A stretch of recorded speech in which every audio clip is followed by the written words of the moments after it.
चारवाक और बौद्ध की तरह जैन दर्शन भी नास्तिकों में आता है। जिन शब्द का अर्थ है जीतने वाला, अर्थात सभी प्रकार के विकारों पर विजय प्राप्त करने वाला। इन्होंने कहा है आप स्वयं परमात्मा यानी ईश्वर बन जाते हैं जब आप काम क्रोध पर विजय प्राप्त कर लेते हैं, तो आप ईश्वर तत्व को प्राप्त कर लेते हैं। एक जनश्रुति के अनुसार यह जगत कर्म भूमि है, जो पहले भोग भूमि थी। मनुष्य की आवश्यकताओं से भोग भूमि कर्म भूमि में बदल गई। इन्होंने कुल की प्रथा चलाई, इसलिए कुलकर कहलाए। इन्होंने उपयोगी आचार रीति रिवाज सामाजिक व्यवस्था का निर्माण किया। 14 कुलकरों में श्री नाभिराम अंतिम कुलकर हुए। इनके पुत्र का नाम ऋषभदेव था। इन्हीं से जैन धर्म की परंपरा का प्रारंभ हुआ। संपूर्ण जैन धर्म तथा दर्शन ऐसे ही 24 तीर्थकर की वाणी का संकलन है। इन्हीं तीर्थकरों में भगवान ऋषभदेव तथा महावीर अंतिम तीर्थकर कहलाए। महावीर जी का जन्म 600 वर्ष पूर्व कुंडी ग्राम में हुआ। इनके पिता का नाम सिद्धार्थ और माता का नाम त्रिशाला था। इनका जन्म स्थान अब वैशाली के नाम से बिहार में सुप्रसिद्ध स्थान है। महावीर जन्म से बड़े दयालु थे।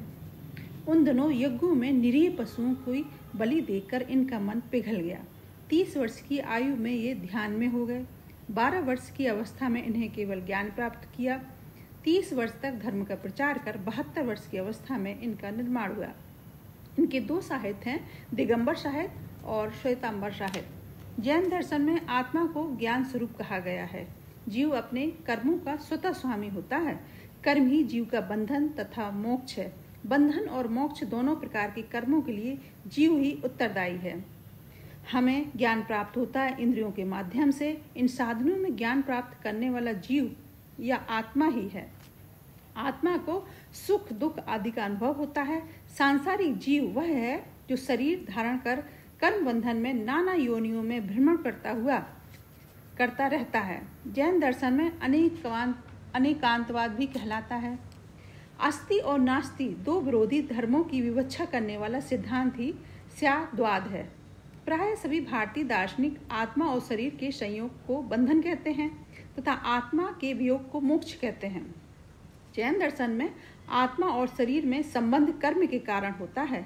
कर्म ही बंधन के कारण है। जैन दर्शन के अनुसार चेतना ही जीव का स्वरूप है।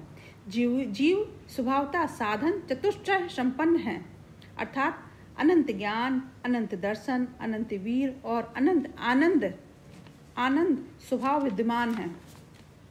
जैन दर्शन में नियति का नियामक ईश्वर नहीं माना जाता है। हमें जो कुछ भी आयु, ज्ञान, ऐश्वर्य आदि प्राप्त होता है वह अकस्मात नहीं तथा वह ईश्वर की कृपा से भी नहीं। कर्म अपना अच्छा फल देते हैं। अच्छा या बुरा कर्म आपको शुभ कर्म अशुभ कर्म फल स्वतः देते हैं।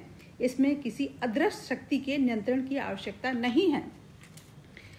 मोक्ष आत्मा और शरीर का वियोग ही मोक्ष है।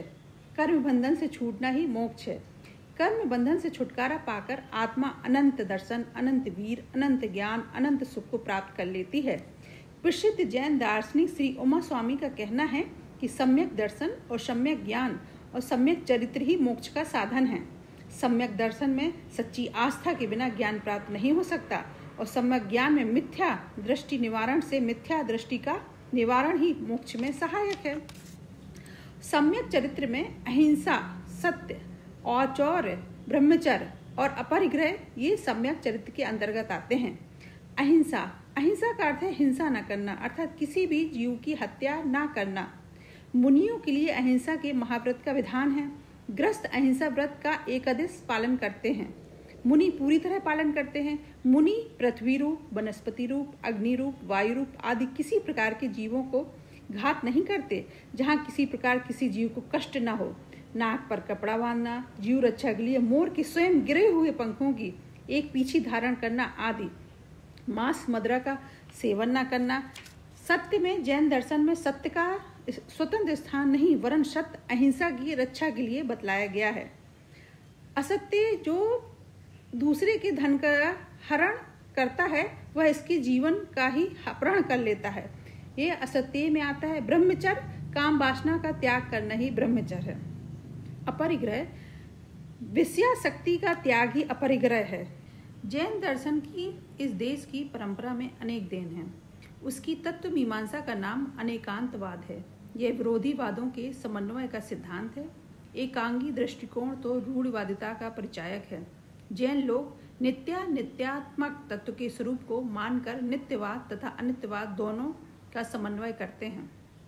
तत्व किसी दृष्टि से नित्य तथा शाश्वत अवश्य है, परंतु वह दूसरी दृष्टि से अनित्य तथा परिणामी भी है।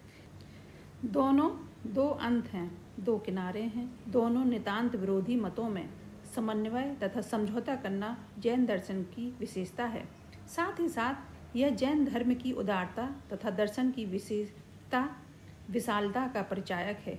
किसी दृष्टि से सबका मत सत्य है, ऐसा मानकर ही विरोध और बेमनस्य का अंत संभव है। जैन दूसरे मतों को भी समुचित आदर करते हैं। यह भावना धार्मिक दुराग्रहों को दूर करने के लिए आवश्यक है।